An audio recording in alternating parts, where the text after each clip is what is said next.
Hello दोस्तों, नमस्कार। कैसे हैं आप सब? मैं ऋषभ सर आज आपके लिए लेकर आया हूँ कक्षा 10वीं का एक्सरसाइज 1.3 का पहला प्रश्न। ठीक है दोस्तों, पहला प्रश्न क्या कह रहा है हमारा पहला प्रश्न? सिद्ध कीजिए कि कड़ी में 5 एक अपरिमेय संख्या है। क्या बोला है दोस्तों? कड़ी में 5 एक अपरिमेय संख्या है। दोस्तों, इसको हल करने से पहले हम एक प्रमेय को पहले सॉल्व करते हैं। प्रमेय हमारा क्या कह रहा है, क्योंकि उसका यूज इसमें पड़ेगा। ठीक है दोस्तों, तो प्रमेय है हमारा, मान लीजिए यम एक अभाज्य संख्या है।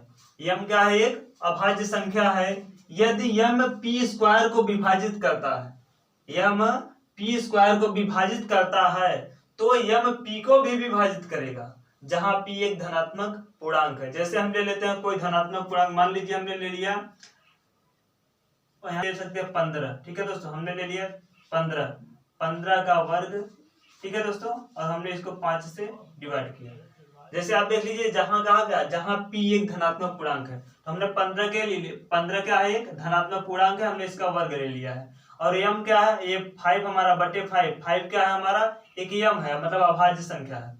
यहाँ पे प्रमेय में यह कहा गया है कि यदि m p स्क्वायर को विभाजित करता है, इसका मतलब p स्क्वायर मतलब किसी p मतलब हमने क्या लिया? कोई धनात्मक पूर्णांक है, तो 15 का वर्ग। अगर 5 15 के वर्ग को विभाजित कर रहा है, ठीक है दोस्तों, अगर 5 15 के वर्ग को विभाजित कर रहा है तो यह 15 को भी विभाजित करेगा। क्या कहा गया प्रमेय में? यम पी स्क्वायर को विभाजित करता है तो वह यम पी को भी विभाजित करेगा। यहाँ पे पी की जगह क्या है? 15 है, तो 15 के स्क्वायर को अगर 5 विभाजित करेगा तो 5 15 को भी विभाजित करेगा। जैसे 15 का वर्ग हो गया हमारा 225। ठीक है दोस्तों, तो 225 को 5 विभाजित कर रहा है, इसका अर्थ ये हुआ कि 15 को भी 5 डिवाइड करेगा। ठीक है दोस्तों, जैसे और हमने कोई दूसरी संख्या ले लिया, मान लीजिए 6 का वर्ग ले लिया। ठीक है दोस्तों, 6 का वर्ग, 6 का क्या है? एक धनात्मक पूर्णांक है। अगर 6 के वर्ग को 2, कोई यम अभाज्य संख्या मान लीजिए 2 है, 2 एक अभाज्य संख्या है, तो 6 स्क्वायर को अगर 2 विभाजित करेगा, जैसे 2 क्या कर रहा है? 6 स्क्वायर को विभाजित करेगा तो 2 6 को भी विभाजित करेगा। जैसे 6 6 36 होता है, तो 36 बटे 2 हो गया, तो 2 36 को विभाजित करेगा, 18 आएगा। ठीक है दोस्तों, यदि 2 6 स्क्वायर को विभाजित कर रहा है तो 2 6 को भी विभाजित करेगा। यही हमारा प्रमेय कर रहा है। ठीक है दोस्तों, आइए हम इसी प्रश्न को हल करते हैं। दोस्तों, ये टाइप 1 प्रश्न है, मतलब इस तरह के प्रश्न जो कड़ी में आपको दिए गए हों, उसमें कोई भी अन्य संख्या ना दिया गया। जैसे कड़ी में 5 हो गया, कड़ी में 3 हो गया, कड़ी में 2 हो गया, या कड़ी में 7 हो गया। इस तरह से संख्या हमको अगर अपरिमेय संख्या सिद्ध करना है, उसके लिए हम यही रूल अपनाएंगे। ठीक है दोस्तों, अब यहाँ पे दिया गया कड़ी में 5 एक अपरिमेय संख्या है, तो यहाँ पे सिद्ध करना अपरिमेय संख्या है, तो हम एक विरोधाभास लेंगे। हमने मान लिया कि ये परिमेय संख्या है। यहाँ हम लिख देंगे माना √5 एक परिमेय संख्या है। ठीक है दोस्तों, हमने क्या मान लिया? √5 एक परिमेय संख्या है। अब आप जानते हैं यदि √5 एक परिमेय संख्या है, √5 एक परिमेय संख्या है, तो हम इसे a/b के रूप में लिख सकते हैं। ठीक है दोस्तों, जैसे हम अगर ये परिमेय संख्या तो इसको बटे में लिख सकते हैं ना, तो मतलब ये a/b के बराबर। हम क्योंकि जानते हैं कि परिमेय संख्या को हम क्या कहते हैं? जिसको हम a/b के रूप में लिख सके, या जिस संख्या को हम p/q के रूप में लिख सके। तो कड़ी में 5 को अगर परिमेय संख्या था, अर्थात हम इसको a/b के बराबर कह सकते हैं। ठीक है दोस्तों, तो जहां यहाँ लिख देंगे, जहां a व b सह अभाज्य संख्या है, सह अभाज्य, जहां a व b सह अभाज्य संख्या है। ठीक है दोस्तों, संख्या है, तथा b नॉट इक्वल टू 0। ठीक है दोस्तों, b क्या है? 0 नहीं होना चाहिए, तभी परिमेय संख्या होता है। जहां पे b 0 नहीं होता, मतलब भिन्न का जो हमारा हर होता है ये 0 नहीं होना चाहिए। दोस्तों, हमने कहा है a व b सह अभाज्य संख्या है। अब हम देख लेते हैं सह अभाज्य संख्या क्या होती है। ऐसी दो संख्याएं जिनका उभयनिष्ठ गुणनखंड केवल 1 होना चाहिए, मतलब उसमें भी कोई भी एक के अलावा कोई भी उसमें कोई अन्य संख्या उभयनिष्ठ नहीं होनी चाहिए उसके गुणनखंड में। जैसे हम ले लेते हैं, मान लीजिए ले लिया हमने 16 9। ठीक है दोस्तों, क्या ले लिया 16 और 9। तो हम 16 का अगर क्या निकाले गुणनखंड, तो क्या हो जाएगा 2 2 दूनी 4 4 दूनी 8 8 दूनी 16। इसका गुणनखंड क्या हो गया 2 गुणे 2 गुणे 2 गुणे 2। 9 का गुणनखंड क्या हो जाएगा 3 त्रिका 9। अब इसमें से कोई उभयनिष्ठ गुणनखंड है नहीं है, इसका मतलब अगर इसकी एचसीएफ की बात की जाए तो इसका एचसीएफ हमेशा क्या होगा 1 होगा, क्योंकि इसमें कोई भी संख्या उभयनिष्ठ नहीं है। ऐसी किन्हीं दो संख्याओं को हम क्या कहते हैं सह अभाज्य संख्या, जिसका कोई भी उभयनिष्ठ गुणनखंड न हो, या फिर अगर उभयनिष्ठ गुणनखंड हो तो वो केवल 1 हो, मतलब एचसीएफ जिसका केवल 1 होना चाहिए। ठीक है दोस्तों, जैसे और भी कोई उदाहरण ले सकते हैं आप, सिर्फ 20 ले लिए 21 ले लिए। ठीक है दोस्तों, तो 20 21 में क्या है, तो 20 का गुणनखंड हम करेंगे तो क्या आ जाएगा 2 दूनी 4 4 पंचे 20। 21 का गुणनखंड करेंगे तो क्या आ जाएगा 3 3 सते 21। तो यहाँ पे आप देख रहे हैं दोनों में कोई कॉमन गुणनखंड नहीं है, अर्थात दोनों में कोई उभयनिष्ठ नहीं है। इसका मतलब क्या हो, इसका एचसीएफ जो होगा वो दोनों में कोई एचसीएफ नहीं मिल रहा है, तो यहाँ पे एचसीएफ क्या हो जाएगा 1 हो जाएगा। इसी को हम क्या कहते हैं, इन्हीं दो संख्याओं को हम क्या कहते हैं सह अभाज्य संख्या। ठीक है दोस्तों, आइए हम इसको हल करते हैं। यहाँ पे आप देख रहे हैं करड़ी में 5 बराबर a बटे b। ठीक है दोस्तों, हम इसको पक्षांतर करेंगे तो क्या हो जाएगा करड़ी में 5 b बराबर a आ जाएगा। b को हमने इधर ले लिया। अब इसका हम करेंगे दोनों पक्षों का वर्ग करने पर, दोनों पक्षों का वर्ग करने पर लिख देंगे, दोनों पक्षों का वर्ग करने पर। जब दोस्तों वर्ग करेंगे तो ये √5 है, जब ये वर्ग होगा तो क्या हो जाएगा ये करड़ी से बाहर आ जाएगा। 5 क्या हो गया करड़ी से बाहर आ गया। b क्या है b का स्क्वायर हो गया, तो आ गया हमारा 5b स्क्वायर बराबर इसका भी वर्ग हो जाएगा a का स्क्वायर आ गया। ठीक है दोस्तों, अब आप यहाँ पे एक चीज देख रहे हैं कि 5 क्या कर रहा है, 5 यहाँ गुणे के रूप में है। 5 क्या इसे है 5 गुणे भी हम लिख सकते हैं ना, 5 b से क्या है गुणे के रूप में है, गुणनखंड के रूप में है। अगर 5 क्या होगा बराबर उधर जाएगा तो यहाँ बट्टे के रूप में आएगा कि नहीं आएगा। मान लीजिए 5 अगर गुणे में है इधर जाएगा तो बट्टे के रूप में आएगा। अब बट्टे के रूप में आने का मतलब क्या हुआ कि 5 a स्क्वायर को विभाजित करेगा, यही ना हुआ। तो बटे में है बटे 5 है, अर्थात 5 क्या करेगा a स्क्वायर को विभाजित करेगा। ठीक है दोस्तों, यहाँ पे हम लिख देंगे यहाँ पे 5 a स्क्वायर को विभाजित कर रहा है, 5 a स्क्वायर को विभाजित कर रहा है। आप देख लीजिए अगर 5 a स्क्वायर को विभाजित कर रहा है तो यह 5 a को भी तो विभाजित करेगा। अभी हमने प्रमेय में पढ़ा था कि किसी संख्या के वर्ग को अगर कोई संख्या विभाजित कर रही है या भाज्य संख्या विभाजित कर रही है तो वो उस संख्या को भी विभाजित करेगी, अर्थात हम लिख सकते हैं इसलिए 5 a को भी विभाजित करेगा, a को भी विभाजित करेगा।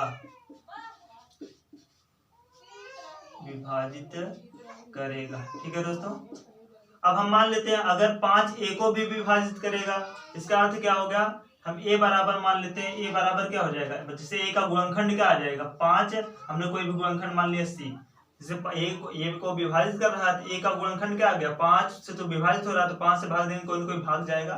तो यहाँ पे हमने मान लिया 5c, जहाँ पे यहाँ लिख देंगे जहाँ c कोई पूर्णांक है, c कोई क्या है c एक मान लीजिए c एक पूर्णांक है। ठीक है दोस्तों, c एक पूर्णांक है, क्योंकि अगर हम a को 5 से विभाजित करेंगे तो कुछ न कुछ गुणनखंड उसका जाएगा, कुछ न कुछ भागफल जाएगा, वही यहाँ पे c है, जहाँ c एक क्या है पूर्णांक है। तो हम यही a बराबर 5c का मान समीकरण 1 में, इसको मान लेते हैं समीकरण 1, इसको हमने मान लिया समीकरण 1। तो a बराबर 5c का मान समीकरण 1 में रखने पर क्या लिखेंगे, a बराबर या फिर इसका a का मान समीकरण 1 में रखने पर, ठीक है दोस्तों। जब यहाँ पे हम रखेंगे तो यहाँ क्या हो जाएगा 5 गुणे b स्क्वायर यहाँ है बराबर a की जगह पे हम क्या रख देंगे 5c, तो यहाँ हो जाएगा 5c का स्क्वायर, हो जाएगा नहीं हो जाएगा, क्योंकि स्क्वायर यहाँ पे लगा हुआ है, a के स्थान पे हमने रख दिया 5c, तो हो गया 5c का स्क्वायर। यहाँ पे क्या आ जाएगा 5 गुणे b स्क्वायर बराबर, जब 5 का स्क्वायर होगा 5 गुणे 5 क्या हो जाएगा 25 आ जाएगा, गुणे c का स्क्वायर आ जाएगा। ठीक है दोस्तों, आप देख रहे हैं यहाँ गुणे के रूप में 5 है तो इधर 25 है, ये क्या हो जाएगा 5 1 के 5 और 5 5 जा 25, 5 5 से 25 कट गया। ठीक है दोस्तों, यहाँ क्या आ गया 5, आ जाएगा हमारा b स्क्वायर बराबर 5c²। आ गया दोस्तों, इसको हम मान लेंगे समीकरण 2। अब समीकरण 2 में आप क्या देख रहे हैं कि 5 यहाँ पे क्या है, गुणे c के रूप में है, अर्थात अगर 5 है यहाँ गुणे में है, बराबर के अगर इधर आता है, 5 अगर बराबर किधर आएगा तो ये बटे में आएगा, बटे में 5 होगा, अर्थात 5 बटे में जब होगा तो 5 क्या करेगा, 5 b² को विभाजित करेगा। ठीक है दोस्तों, तो यहाँ पे लिख देंगे कि 5 b² को विभाजित कर रहा है, विभाजित कर रहा है। ठीक है दोस्तों, विभाजित कर रहा है। अब आप जानते हैं अगर 5 p² को b² को विभाजित कर रहा है तो 5 b को भी विभाजित करेगा। हमने प्रमेय में पढ़ लिया है कि m p² को विभाजित करता है तो m p को भी विभाजित करेगा, अर्थात 5 b² को अगर विभाजित कर रहा है तो 5 b को भी विभाजित करेगा। यहाँ लिख देंगे 5 b² को विभाजित कर रहा है तो इसलिए 5 b को भी विभाजित करेगा, b को भी विभाजित करेगा। ठीक है दोस्तों, अब आप क्या देख रहे हैं कि अभी तक हमने जो माना था कि a बटे b क्या है, सहभाज्य है। सहभाज्य होने का मतलब क्या हुआ कि इसका एक के अलावा कोई अन्य उभयनिष्ठ गुणनखंड नहीं है। लेकिन आप देख रहे हैं समीकरण 1 से और समीकरण 2 से कि समीकरण 1 में देख रहे हैं a² 5 से विभाजित है तो a भी 5 से विभाजित हो रहा है, मतलब a का एक गुणनखंड क्या आ गया, 5 आ गया। और यहाँ पे देख रहे हैं b 5 से विभाजित हो, b क्या हो रहा है, 5 से विभाजित हो रहा है, मतलब b का भी एक गुणनखंड 5 आ गया। तो दोनों के उभयनिष्ठ गुणनखंड 5 आ गए कि नहीं आ गए, यहाँ पे लिख देंगे इसलिए 5 a व b को विभाजित करता है। ठीक है दोस्तों, आप देख रहे हैं दोनों समीकरण से, यहाँ लिख देंगे समीकरण 1 व 2 से, समीकरण 1 व 2 से क्या निकल के आया कि 5 a और b दोनों को क्या करेगा, विभाजित करता है। अतः लेकिन क्या हमने माना था a बटे b को कैसी संख्याएं हैं, सहभाज्य संख्याएं हैं, मतलब इसका केवल एक गुणनखंड 1 होगा। लेकिन यहाँ पे हम क्या देख रहे हैं, 5 भी a और b का दोनों का उभयनिष्ठ गुणनखंड हो गया। ठीक है दोस्तों, अतः यहाँ हमारे जो हमने कथन लिया था कि ये क्या है, एक परिमेय संख्या है, इसका क्या हो रहा है, विरोध हो रहा है। जबकि अगर ये परिमेय संख्या होती, कर्णिम परिमेय संख्या होता तो a बटे b का क्या होता, एक उभयनिष्ठ गुणनखंड 5 न आता, उसका केवल एक उभयनिष्ठ गुणनखंड होता, वो होता 1। ठीक है दोस्तों, यहाँ पे आप देख रहे हैं 5 से b क्या है, a व b का उभयनिष्ठ गुणनखंड है। यहाँ पे लिख सकते हैं विभाजित करता है, या फिर और क्या लिख सकते हैं, या लिख सकते हैं कि 5 a व b का उभयनिष्ठ गुणनखंड है, उभयनिष्ठ गुणनखंड है। ठीक है दोस्तों, उभयनिष्ठ गुणनखंड है। इसका मतलब क्या हुआ कि 5 क्या है, a का भी गुणनखंड है और b का भी गुणनखंड है। जब a का भी गुणनखंड है और b का भी गुणनखंड है, इसका मतलब क्या हो गया, 5 a और b दोनों का उभयनिष्ठ गुणनखंड है, जो कि हमारे कथन को क्या कर रहा है, कथन का हमारे विरोध कर रहा है। ठीक है दोस्तों, अतः हम क्या लिख देंगे, अतः विरोधाभास के कारण, अतः जो हमने माना था कि कर्णिम 5 एक परिमेय संख्या है तभी ऐसा आ रहा है, नहीं तो ये उभयनिष्ठ गुणनखंड नहीं आता, क्योंकि हमने गलत माना है कि कर्णिम 5 एक परिमेय संख्या है, हमने केवल माना था ना, तो ये कथन हमारा क्या हो गया, गलत हो गया। अतः विरोधाभास के कारण, अतः विरोधाभास के कारण यह सिद्ध हुआ कि √5 एक अपरिमेय संख्या है, √5 एक अपरिमेय संख्या है। ठीक है दोस्तों, आप फिर से एक बार देख लीजिए, यहाँ पे हमने क्या ले लिया है कि 5 से b² विभाजित हो रहा है तो 5 से b भी विभाजित होगा। और यहाँ पे हमने समीकरण 1 में क्या देखा कि 5 a को भी विभाजित कर रहा है, जब 5 a को भी विभाजित कर रहा है, b को भी विभाजित कर रहा है तो 5 क्या हो गया, दोनों का उभयनिष्ठ गुणनखंड हो गया ना। जब दोनों का उभयनिष्ठ गुणनखंड हो गया तो जो हमने कथन लिया था कि ये और बी क्या है, सहअभाज्य संख्या है। सहअभाज्य मतलब इसका कोई भी उभयनिष्ठ गुणनखंड नहीं होना चाहिए। लेकिन यहाँ पे हम देख रहे हैं कि 5 क्या हो रहा है, दोनों का उभयनिष्ठ गुणनखंड हो रहा है। तो हमने जो कथन माना था ये क्या कर रहा है, ये समीकरण 1 व 2 उस कथन का विरोध कर रहा है। इसलिए हमने क्या कह दिया, अतः विरोधाभास के कारण यह सिद्ध हुआ कि ये कर्डिम 5 क्या है, परिमेय संख्या नहीं है, बल्कि कैसी संख्या है, अपरिमेय संख्या है। इसी प्रकार दोस्तों आप कोई भी संख्या ले लीजिए, मान लीजिए हमने अन्य प्रश्नों में दिया होगा कि कर्डिम 5 यहाँ पे सिद्ध करना था अपरिमेय। जैसे इसी तरह से कोई भी अभाज्य संख्या दिया रहे, जैसे कर्डिम में 2, कर्डिम में 3 या कर्डिम में 7, इस तरह से कोई भी अभाज्य संख्या अगर अंडर रूट में दिया गया और आपको सिद्ध करना है कि ये अपरिमेय संख्या है, तो इसी तरह से हम उसको सॉल्व कर देंगे। ठीक है दोस्तों, चलिए इसी प्रश्नावली के दूसरे प्रश्न की तरफ चलते हैं। प्रश्नावली 1.3 का दूसरा प्रश्न क्या कहता है दोस्तों, सिद्ध कीजिए कि 3 + 2 कर्डिम में 5 एक अपरिमेय संख्या है। ठीक है दोस्तों, तो आप पहले वाले प्रश्न की तरह इसका विरोधाभास मानेंगे, यहाँ पे मान लेंगे, मतलब इसका उल्टा मानेंगे। ये परिमेय संख्या दिया है तो मान लेते हैं क्या है, ये एक माना 3 + 2 कर्डिम में 5 एक परिमेय संख्या है। अपरिमेय दिया है तो क्या मान लेंगे हम कि ये परिमेय संख्या है, परिमेय संख्या है। ठीक है दोस्तों, अब आप जानते हैं अगर ये परिमेय संख्या है तो ये किसके बराबर हो जाएगा, 3 + 2 कर्डिम में 5 को हम क्या कह सकते हैं, a/b के बराबर होगा, क्योंकि a/b क्या है, एक परिमेय संख्या है। मतलब हम अगर 3 + 2/2 कर्डिम में 5 को हम a/b के रूप में या p/q के रूप में लिख सकते हैं, तभी ना हम इसको कहेंगे परिमेय संख्या है, अर्थात हम इसको इस रूप में भी लिख सकते हैं। ठीक है, यहाँ मान लेंगे जहां a व b धनात्मक पूर्णांक है, धनात्मक पूर्णांक है।